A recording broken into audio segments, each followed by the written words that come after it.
It's time for your Fort Report. I'm Dave Poe from the Fort Bliss, PAO. In this November edition, Sergeant Quentin G. from the 24th T-Base takes us to Ironworks Gym on East Bliss to see how civilian physical therapists are helping soldiers get back into the game after surgery.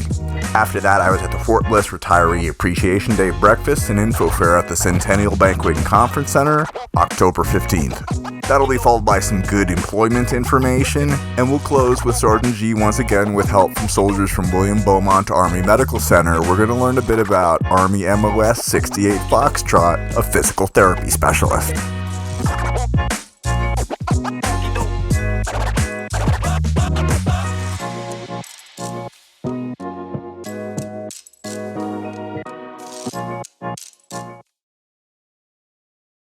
So you're going to be on level ground, and then you're going to hit, something soft. So this is where intrinsic muscles come in, right? Oh, I love it. Like I said, I've been doing this 20 years. The best thing that I get out of it is the reward of seeing somebody being able to jump, being able to run, being able to lift. So it's rewarding on my end as far as getting the soldiers to be able to do what they couldn't do because of the surgery, but then to get them back to what they were able to do prior to the surgery. So it's a good reward to see that. Here at Ironworks Gym on Fort Bliss, Daniel Fuentes, a physical therapy assistant at Mendoza Clinic, teaches a return to sport therapy class for injured soldiers who are looking to return to full health. It's a higher level class for the soldiers that have had surgery, post-op injuries. Stay on the toes. There you go, perfect, like that. Kind of like bridges the gap from the physical therapy part to being discharged back to their return to duty status. Fuentes says his class alone serves roughly 200 to 300 injured soldiers on Fort Bliss every year, but in this session, he's rehabbing just 2. So you're gonna bridge up, pull in, 1, 2, 3.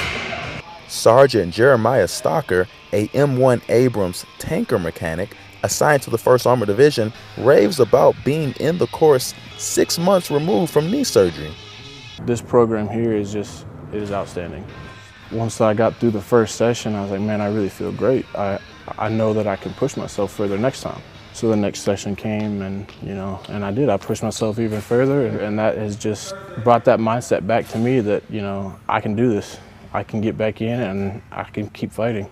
After taking his classes, Fuentes wants all the soldiers he rehabs to move forward with confidence. I want them to know that with a class like this, they could be confident, they could get back into the gym and do the things that they wanted to do at previous levels of function. Reporting in Fort Bliss, Texas, Sergeant Quentin G.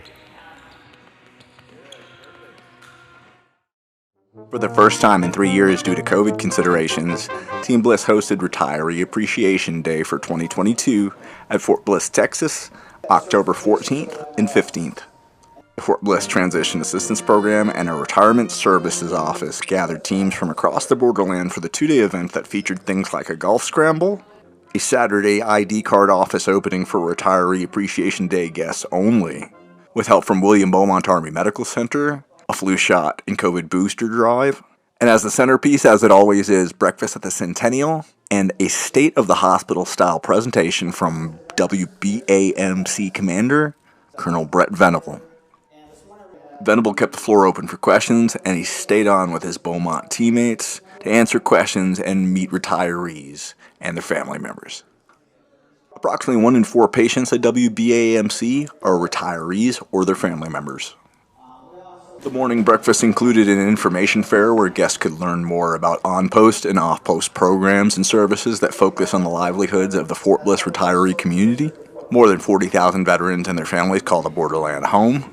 Bliss Garrison Commander Colonel Jim Brady, who himself grew up in nearby Las Cruces, New Mexico, the son of an Army officer stationed at White Sands Missile Range, said retirees are the Army's ambassadors, and he encouraged the audience to continue to mentor and serve in the communities where they live. Reporting from Fort Bliss, Texas, for the Garrison, I'm David Poe.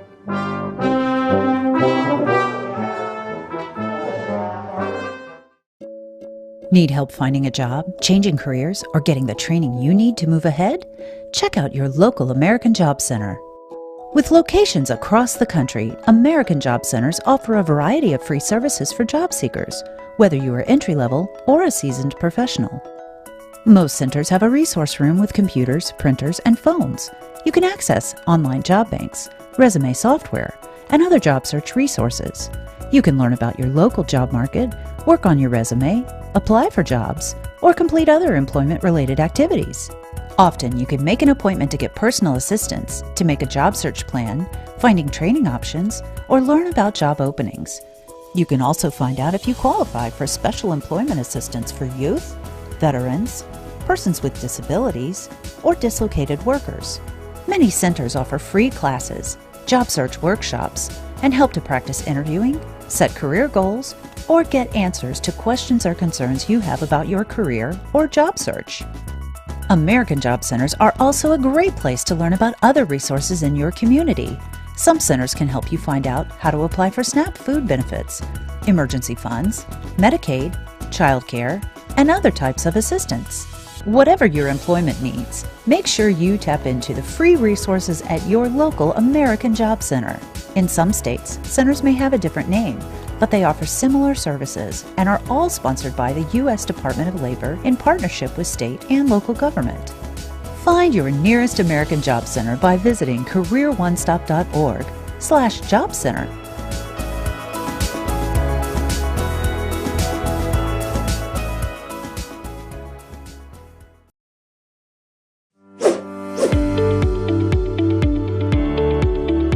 I'm Sergeant Christopher Moore. I'm a 6'8" Foxtrot. I signed here to William Beaumont back here in 2020, and I've been here ever since.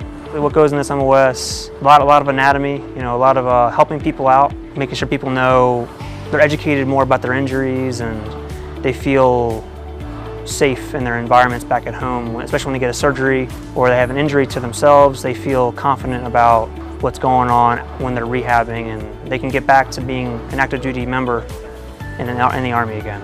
Definitely, I've always thought it's the best job in the Army, and we make a tremendous impact by keeping people healthy so that they're able to do their jobs here and then also downrange. That's huge. And then whatever injuries they sustain downrange, coming back and knowing that they're in good care. So I'm Sergeant First Class Victoria Praise. I'm the Department of Rehabilitation, NCOIC. I'm a 6'8" Fox physical therapy specialist. I think it's a great job. Like I said, it's the best job in the Army. If you have a passion for physical activity or physical training or learning how the body works, it's definitely a good job. A typical day is they come in, they have a patient schedule, meaning they have patients assigned to their name like any other provider in a hospital would. They come in and they guide a patient through rehabilitative exercises, and the exercises are prescribed by a provider such as a physical therapist. The satisfaction that I get from walking someone out the door and they feel better about their situation and their injury is one of the most rewarding things about working in the hospital here, and the biggest reason why I joined. I know whenever I call home, they're always they're really proud. I know my grandma was always like, "Oh, it's my doctor, Dr. Moore," and I'm like, I'm not there yet, but it is a proud moment, to hear those things.